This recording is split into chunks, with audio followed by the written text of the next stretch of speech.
नमस्ते नमस्कार साथीहरू, स्वागत छ हजुरलाई हेल्थ सेवा तयारी युट्युब च्यानलमा।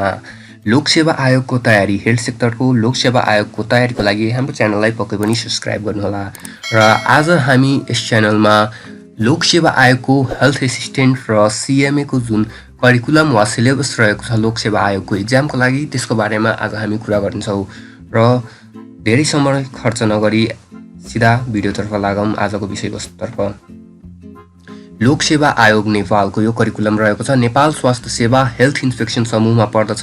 सहायक पाँचौं त हेल्थ असिस्टेन्ट, सी अहेब औलो सुपरभाइजर, भेक्टर कन्ट्रोल सुपरभाइजर, क्षय तथा कुष्ठ रोग supervisor, vector burn disease control supervisor, परिवार नियोजन सुपरभाइजर, खोप सुपरभाइजर र कोल्ड चेन सुपरभाइजर पदहरूको खुल्ला र आन्तरिक प्रतियोगात्मक लिखित परीक्षाको पाठ्यक्रम रहेको छ। यो पाठ्यक्रमको रूपरेखा, यस पाठ्यक्रमको आधारमा निम्नानुसार 2 चरणमा परीक्षा लिइनेछ। प्रथम चरणमा लिखित परीक्षा हुनेछ 100 पूर्णाङ्कको भने द्वितीय चरणमा दोस्रो चरणमा अन्तर्वार्ता हुनेछ 20 पूर्णाङ्कको। प्रथम चरणको एक्जामिनेसन स्किम हेरौँ अथवा परीक्षाको योजना हेरौँ। यो सेवा सम्बन्धीको विषय रहेको, विषय भनेको सेवा सम्बन्धीको प्रश्न सोधिनेछ। यसमा यो 100 पूर्णाङ्कको परीक्षा हुनेछ भने यसको उत्तीर्णाङ्क 40 रहेको छ र यसमा मल्टिपल चोइस क्वेसनहरू सोधिनेछ। जम्मा 50 वटा क्वेसनहरू हुनेछन्। प्रत्येक एउटा क्वेसनले 2 मार्क 2 अङ्कभार त्यहाँ बोकेको हुन्छ र 45 मिनट समय दिएको हुन्छ। त्यसै गरी द्वितीय चरणमा हजुरलाई व्यक्तिगत अन्तर्वार्ता लिइनेछ, जसको पूर्णाङ्क 20 रहेको छ र मौखिक रूपमा लिइनेछ हजुरको अन्तर्वार्ता। र लिखित परीक्षाको माध्यम भने माध्यम अङ्ग्रेजी वा नेपाली अथवा अङ्ग्रेजी र नेपाली दुवै हुन सक्छ। पाठ्यक्रमको एकाइहरूबाट सोधिने प्रश्न सङ्ख्या निम्नअनुसार हुनेछन्। पाठ्यक्रमका एकाइ र प्रश्न सङ्ख्या: एकाइ 1 बाट 10 वटा, 2 बाट 4 वटा, 3 बाट 2 वटा, 4 बाट 2 वटा, 5 बाट 4 वटा, एकाइ 6 बाट 2 वटा, 7 बाट 4 वटा, 8 बाट 4 वटा, त्यसै गरी एकाइ 9 बाट 2 वटा, एकाइ 10 बाट 2टा, 11 बाट 4 वटा, 12 बाट 2टा, 13 बाट 2टा, 14 बाट 2टा र 15 बाट पनि 2टा क्वेसन सोधिनेछ। जम्मा हजुरको 50 वटा क्वेसन मल्टिपल चोइस क्वेसन यहाँ सोधिनेछ। वस्तुगत बहुउत्तर भनेको मल्टिपल चोइस प्रश्नहरूको उत्तर सही दिएमा प्रत्येक सही उत्तर बापत 2 अङ्क प्रदान गरिनेछ भने गलत उत्तर दिएमा प्रत्येक गलत उत्तर बापत 20% अर्थात् 0.4 अङ्क कट्टा गरिनेछ। तर उत्तर नदिएमा त्यस बापत अङ्क दिइने छैन र अङ्क कट्टा पनि गरिने छैन। यस पाठ्यक्रममा जेसुकै लेखिएको भए तापनि पाठ्यक्रममा परेका ऐन नियमहरू परीक्षाको मितिभन्दा 3 महिना अगाडि संशोधन भएका वा संशोधन भई हटाइएका वा थप गरी संशोधन भई कायम रहेकालाई यस पाठ्यक्रममा रहेको सम्झनु पर्दछ। लिखित परीक्षाबाट छनौट भएका उम्मेदवारहरूलाई मात्र अन्तर्वार्तामा सम्मिलित गराइनेछ। नेपाल स्वास्थ्य सेवा हेल्थ इन्स्पेक्सन समूह सहायक पाँचौं तहको हेल्थ असिस्टेन्ट सी अहेबको मिति 2056 साल 9 महिना 9 देखि लागू भएको पाठ्यक्रम खारेज गरिएको छ। पाठ्यक्रम लागू मिति 2062 6 महिना 13 गतेदेखि यो पाठ्यक्रम लागू भएको छ। र नेपाल स्वास्थ्य सेवा हेल्थ इन्स्पेक्सन समूह सहायक पाँचौं तह अन्तर्गतका पदहरूको खुल्ला र आन्तरिक प्रतियोगात्मक लिखित परीक्षाको पाठ्यक्रम यस प्रकार रहेको छ।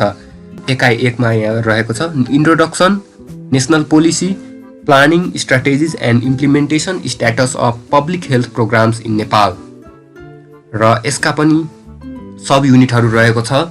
Family planning safe motherhood, control of diarrhoeal disease CDD जसलाई भनिन्छ सर्ट फर्ममा, एक्युट रेस्पिरेटरी डिजिज ARI यसको short form, nutrition, national programme on immunisation and integrated management of childhood illness जसलाई IMCI को नाम दिइन्छ, malaria, kala-azar, Japanese encephalitis, filaria, human immuno deficiency virus HIV AIDS जसलाई भन्छौँ हामी, sexually transmitted disease control STD control भनौँ, tuberculosis and leprosy control, health education, information and communication. त्यसै गरी एकाइ 2 मा प्लानिङ एन्ड म्यानेजमेन्ट, यसभित्र community health diagnosis and health profile, micro planning of health programme, supervision, monitoring and evaluation of health programs, health management information system जसलाई HMIS को रूप दिएको छ सर्ट फर्ममा, planning and management of camps, cold chain management, health training management in different settings, logistic management.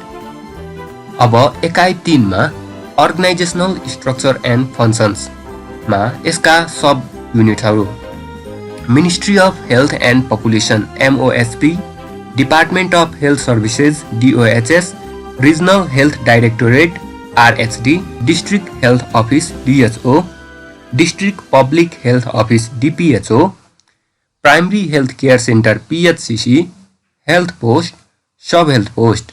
त्यसैगरी एकाइ 4 community mobilisation and local governance.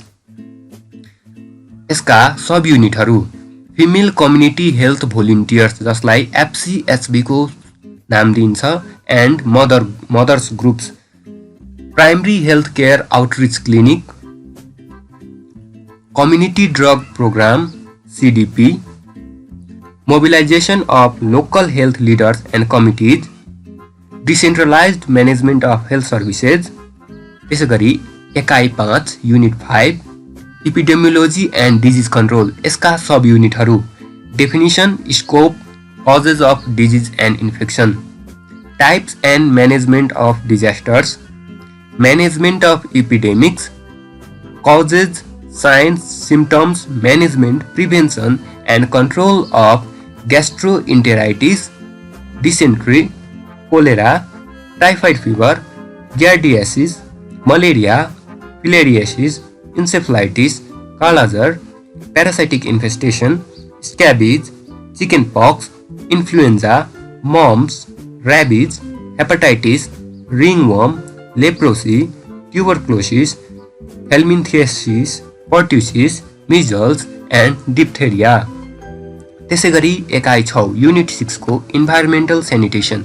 यसका sub युनिटमा water purification, waste management, food hygiene, sanitation of public places, health hazards, sanitary latrines, basic measures in controlling rodents, medical importance and measures of controlling common vectors and insects। एकाइ 7 unit 7 मा child health problems and interventions. यसको sub युनिटहरू: common neonatal problems, common child health problems like CDD, ARI, malaria and malnutrition. त्यसैगरी nutritional interventions, immunisation services. अब एकाइ 8 unit 8 general मेडिसिनमा यसको sub युनिटमा general history taking, simple physical examination, systemic examination, various methods of diagnosis, complication and management of diseases in respiratory, digestive, cardiovascular, urinary, endocrine, hematology and central nervous system with its terminology, etiology and clinical features। अब एकाइ 9 unit 9 first aid and emergency management. यसभित्र shock, poisoning, injuries, haemorrhage, external bleeding, thermal and chemical burns, fracture and dislocation, frostbite, insect bite, animal bite, snake bite and drowning, abscess and cellulitis. अब एकाइ 10 unit 10 skin diseases. यसभित्र impetigo, contagious, boils, tinea infection, herpes zoster, scabies, eczema, allergic conditions and acute drug reaction. अब एकाइ 11 unit 11 alimentary surgery. यसभित्र haemorrhage, management of inflammation, septicaemia, toxaemia, sinus, fistula, gangrene, wound, tetanus, acute pain abdomen, hernia, anal fissure, piles, acute retention of urine, causes of frequent urination and nocturia, management of rupture of urethra, haematuria, phimosis, paraphimosis, hydrocele, head injury, clinical features and management of osteomyelitis, local anaesthesia, sterilisation of surgical instruments. त्यसैगरी अब एकाइ 12 unit 12 eye, ear, nose and throat. यसभित्र General examination procedure of eye, ear, nose and throat, sign and symptoms and general management of eyelid complications, red eyes, trachoma, corneal ulcer, night blindness, cataract, pterygium, iridocyclitis, glaucoma and foreign body in the eyes, removal of wax and foreign bodies, sign and symptoms and management of otitis media, otitis externa, referral conditions of hearing problems, deviated nasal septum, nasal polyps, epistaxis and sinusitis, clinical features, complications and management of acute tonsillitis, pharyngitis and laryngitis. त्यसैगरी unit 13 oral health and mental health, यसभित्र dental plaques and calculus, dental caries, periodontitis, periodontal pockets and abscess, यहाँ periodontal pockets हुन्छ, importance and maintenance of oral hygiene, साइकोसिस, neurosis and mental retardation.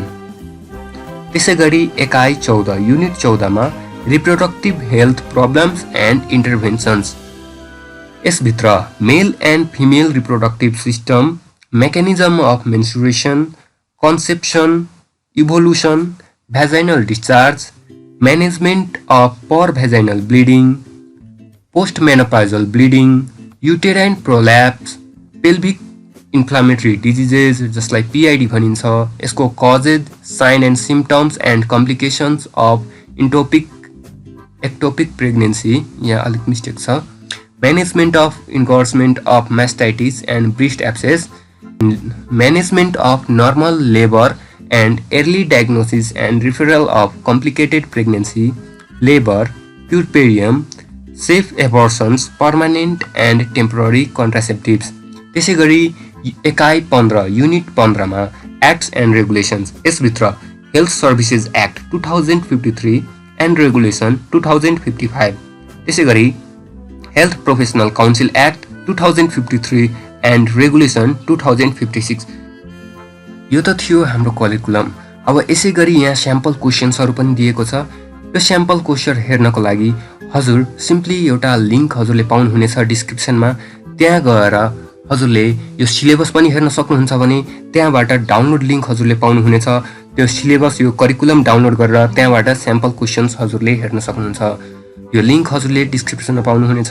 हस्त साथी हो, धन्यवाद, by by. आजको भिडियोलाई यति नै, फेरि पनि हामी अर्को भिडियोमा भेट्नेछौँ।